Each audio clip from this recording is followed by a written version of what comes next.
Hi everyone, I welcome you all again on a new day with our daily The Hindu newspaper based MCQs. So let's just start without wasting our time. First question for today is on repo policy rate and monetary policy committee. So बड़ा ही simple question, basic economy आपने पढ़ा होगा। Repo rate क्या होता है? Repo rate वो rate होता है जिसपे आरबीआई बैंक्स को उनकी सिक्योरिटी जो होती है, गवर्नमेंट सिक्योरिटीज या जो भी कोलेट्रल के बदले में लोन देती है ना। तो उस जिस रेट पे देती है वो आपका। अब रेपो रेट क्यों इंपॉर्टेंट होता है? Because it is the policy rate to target inflation in India, inflation and GDP growth, है ना। क्योंकि देखो होता क्या है, अब बैंक है, जैसे मान लो बैंक बैंक को आगे लोन देना है। जैसे लोगों को लोन देते हैं, कोई भी बैंक लोन देगा, तो होता क्या है, आरबीआई जो बैंक को पैसा देता है वो जिस रेट पे देगा उस पे डिपेंड करेगा कि बैंक आगे लोन किस रेट पे देगा। अगर आरबीआई अपनी रेपो रेट बढ़ा दे तो बैंक क्या है, अपने प्रॉफिट के लिए आगे फर्दर जो उनका इंटरेस्ट रेट होता है, होम लोन या बाकी सारे लोन, उनको बढ़ा देगा। उससे क्या होता है, आपका मार्केट में मनी सप्लाई, देखो इंटरेस्ट बढ़ेगा तो लोग लोन कम लेंगे, लोन कम लेंगे तो लोगों के पास पैसा कम आएगा, मतलब मार्केट में मनी सप्लाई क्या होती है, डिक्रीज होती है रेपो रेट इंक्रीज करके, है ना। इससे क्या होता है, आपका मार्केट में जैसे ही पैसा कम होगा तो महंगाई कब बढ़ती है? जब सबके पास पैसा होता है तो डिमांड बढ़ती है चीज़ों की। जैसे मैं हूँ, मान लो मेरे पास अभी अगर मान लो 100 रुपये हैं, ठीक है, सिर्फ, तो मैं 200 रुपये की चीज़ की तरफ नहीं देखूंगा। बट जब मेरे पास 500 रुपये हैं तो मैं 200 रुपये की चीज़ भी मेरी रीच में होगी तो उसकी डिमांड, मतलब मैं भी करूंगा और बाकी लोग तो करेंगे करेंगे, तो वो उस चीज़ की वैल्यू उतनी ज़्यादा हो जाती है। आपको ये समझ आता है? तो इन्फ्लेशन बढ़ती है ना। तो ये सब बेसिक इकोनॉमी आपको पता है। तो which of the following bodies decide the repo rate? तो रेपो रेट डिसाइड करने के लिए आपको पता है कौन डिसाइड करता है policy rate? MPC, monetary policy committee, है ना। तो सिंपल सा क्वेश्चन, आगे चलते हैं। तो आप मुझे ये बताइए, एमपीसी कैसी बॉडी है? स्टैट्यूटरी बॉडी है या कॉन्स्टिट्यूशनल बॉडी है ना? कमेंट सेक्शन में जरूर बताइए। Second question, which of the following statements about the MPC? तो मॉनेटरी पॉलिसी कमेटी देखो, इसमें कितने मेंबर्स होते हैं? 6 मेंबर्स होते हैं, जिसमें से 3 गवर्नमेंट साइड के होते हैं और 3 आरबीआई साइड के होते हैं। और जो गवर्नमेंट साइड के मेंबर होते हैं उनका टर्म 4 4 साल का होता है। आरबीआई के 3 में से एक मेंबर तो होते हैं गवर्नर, दूसरे होते हैं डिप्टी गवर्नर और तीसरा जो नॉमिनेट करा होता है ना, उनका वही टर्म होता है जो उनका ऑफिस का टर्म होता है। एक्स ऑफिशियो होते हैं क्योंकि वो गवर्नर और डिप्टी गवर्नर, है ना, ये आपको पता है। अच्छा, एमपीसी मिलता कब कब है? एमपीसी आपको पता है कि साल में मिनिमम 4 टाइम्स मिलता है, बट मतलब उसके अलावा वो उनकी उनकी मर्जी है वो कितने टाइम मिलते हैं। तो अभी के लिए वो 2 महीने, हर 2 महीने में एक बार मिलते हैं, ठीक है। और अगर कई बार नीड हो तो ज़्यादा ज़्यादा बार में मिलते हैं, है ना। तो ये आपको पता होना चाहिए। अच्छा, इसमें कोरम क्या होता है? कोरम कितना होता है इस कमेटी का? कोरम मतलब कि कोई भी डिसीजन लेना हो तो मिनिमम इतने मेंबर प्रेजेंट होने चाहिए उस कमेटी में, उसको बोलते हैं उस चीज़ का कोरम। जैसे आपको लोकसभा, राज्यसभा, इन सब चीज़ों का कोरम पता है, 1/10 ऑफ द, मतलब strength of that particular house, कि जब तक उस हाउस में उसका 10% लोग ना हो, पूरी जो स्ट्रेंथ है, तब तक आप कोई भी डिसीजन नहीं ले सकते, ऑब्वियसली, है ना। तो ये कॉमन सेंस। यहाँ पे कोरम कितना होता है? यहाँ पे कोरम होता है 4 मेंबर का। 6 में से 4 मेंबर प्रेजेंट होने चाहिए, तभी आप कुछ भी डिसाइड कर सकते हैं इस कमेटी में, या बैठ सकते हैं, है ना, या आप मीटिंग कर सकते हैं। ये आपको समझ आता है? ठीक है। तो अब देखते हैं। और तीसरी ये जो इंपॉर्टेंट बात है, दैट इज जो गवर्नर है उनके पास यहाँ पे एक कास्टिंग वोट भी होता है। कास्टिंग वोट आपने पार्लियामेंट के केस में पढ़ा होगा। कास्टिंग वोट क्या होता है? जब भी टाई हो जाए, किसी चीज पे वोटिंग हो रही है और टाई हो जाए, मतलब बराबर वोट हो जाए, तो फिर जो जिसके पास कास्टिंग वोट होता है वो एक बार दोबारा से वोट कर सकता है ना। ये आपको समझ आता है? ठीक है। तो गवर्नर पहले भी वोट करेंगे, लेकिन अगर वोट करने के बाद 3-3 हो गया मान लो, तो फिर गवर्नर दोबारा से वोट कर सकते हैं, उसको बोलते हैं कास्टिंग वोट, है ना, टाई ब्रेक करने के लिए। तो which of the following statements about the governor has no voting right? बिल्कुल गलत, governor has the casting vote, है ना। इट मीट्स एवरी 6 मंथ्स, बिल्कुल गलत, है ना। जनरली अभी के टाइम पे 2-2 मंथ में मिलते हैं, मिनिमम 4 बार मिलना होता है, तो उस हिसाब से 3 मंथ में एक बार मिल सकते हैं। Governor has a casting vote, बिल्कुल सही। Quorum is complete only of all 6, बिल्कुल गलत। 4 मेंबर प्रेजेंट हो तो कोरम कंप्लीट हो जाता है। तो सी ऑप्शन सही है। आगे चलते हैं। What is the minimum quorum? 4 members, अभी मैं बताया। Next, right to privacy. Right to privacy आपको पता है under right to life and liberty के अंडर आता है ना, इम्प्लाइड राइट। किसमें? आर्टिकल 21 में, है ना। तो ये आपको पता है। तो राइट टू प्रिवेसी पहले फंडामेंटल राइट नहीं था, तो राइट टू प्रिवेसी को फंडामेंटल राइट डिक्लेयर किस जजमेंट ने किया? किस सुप्रीम कोर्ट जजमेंट ने? ये आपको पता होगा। Right to privacy is declared as a fundamental right in K S Puttaswamy case, है ना। ये आपको पता है 2017, ये आपको पता होना चाहिए डायरेक्ट, ठीक है, जस्टिस के S Puttaswamy versus union of India, ये सब है ना। Next is Mahad Satyagraha.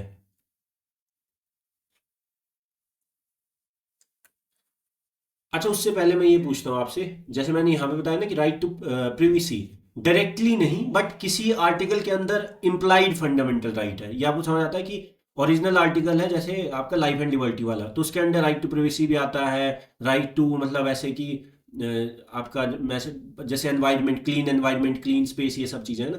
तो यहाँ पे क्या है कि मैं अगर बात करूँ आपका एक और चीज़ होती है, आरटीआई होता है, राइट टू इंफॉर्मेशन।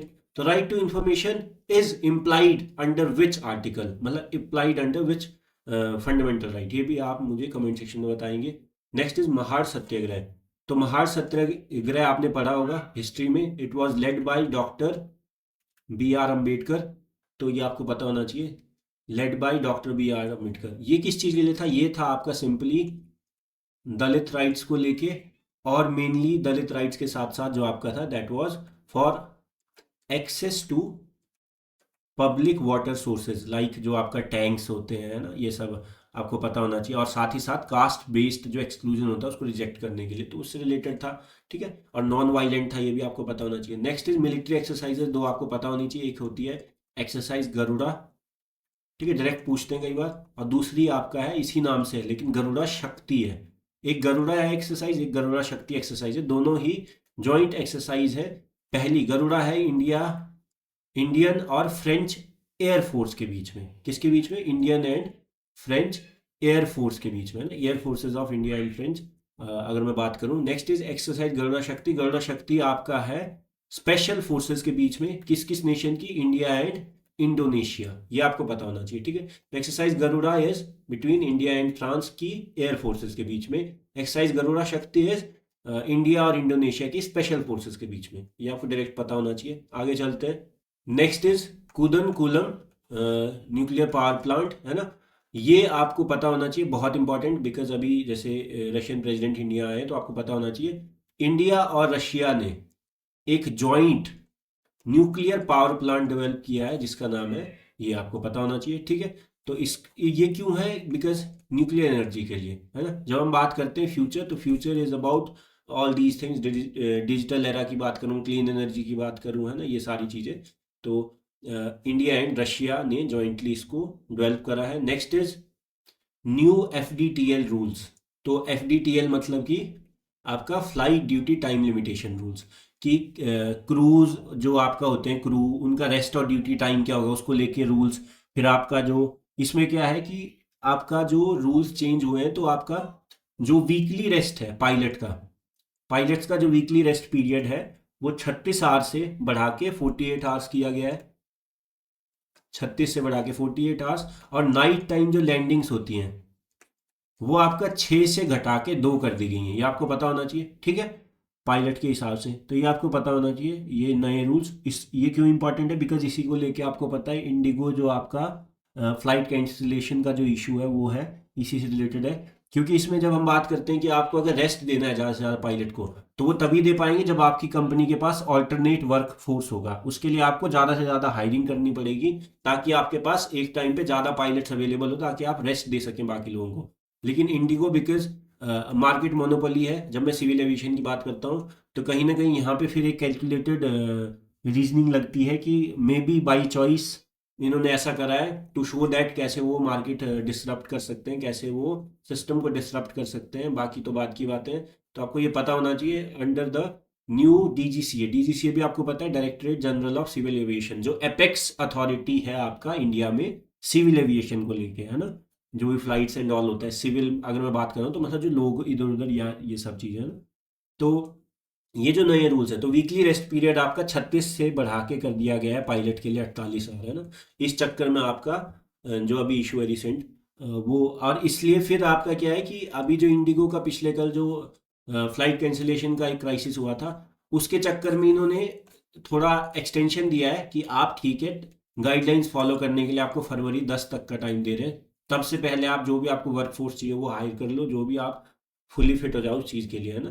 तो अभी के लिए रिलैक्स कर दिए गए हैं नॉर्म्स, ये आपको पता होना चाहिए। डीजीसीए, अब डीजीसीए क्या है? डीजीसीए मैंने आपको बताया, it is directorate general of civil aviation, it is India's apex authority, apex मतलब कि सुप्रीम अथॉरिटी, जैसे एपेक्स कोर्ट क्या है, सुप्रीम कोर्ट है, तो apex civil aviation authority regulatory body which is responsible for like monitoring the air safety protocols, है ना, licensing and compliance with the international standards, है ना। और ये क्या है आपका, किसके अंडर आता है, ये आता है मिनिस्ट्री ऑफ सिविल एविएशन के अंडर, है ना, कॉमन सेंस है, अगर सिविल एविएशन से रिलेटेड है तो इसी मिनिस्ट्री के अंडर आएगा, ये आपको पता होना चाहिए। इसको सेटअप किया गया था 1978 में as an attached office to this ministry, है ना, डायरेक्टली कोई लॉ नहीं था, अटैच्ड ऑफिस था एक, है ना, इस मिनिस्ट्री के अंडर सिविल एविएशन के साथ। बाद में इसको स्टैट्यूटरी मतलब कि लीगल जो स्टेटस है वो मिला है आपका 2020 में, एक amendment that is aircraft amendment act of 2020, है ना, यहाँ से इसको स्टैट्यूटरी अथॉरिटी मिली है ना, ये आपको पता होना चाहिए। डीजीसीए इज कॉन्स्टिट्यूशनल, बिल्कुल है, स्टैट्यूटरी, हाँ स्टैट्यूटरी है, 2020 में इसको स्टैट्यूटरी स्टेटस आपका मिला है इस एयरक्राफ्ट अमेंडमेंट एक्ट ऑफ 2020 के थ्रू। Next is ICAO.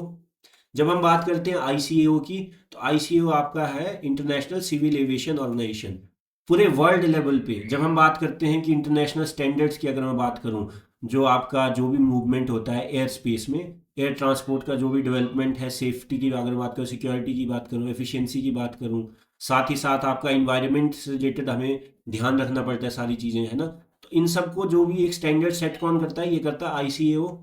ये स्टैब्लिश हुआ था इन 1944, और ये किसकी एजेंसी है, यूएन की एजेंसी है।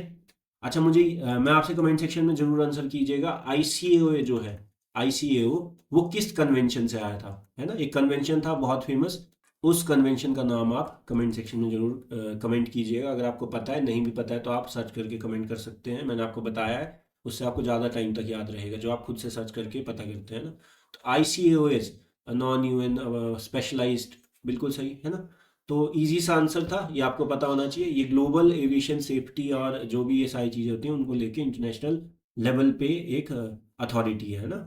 तो ये आपको पता होना चाहिए। So that's all for the day. I hope you like the video. If you like the video, do like it, share it, comment on it, and subscribe to the channel. It will just keep me motivated to make these videos daily for you guys, and I will see you all in the next video. Thank you again.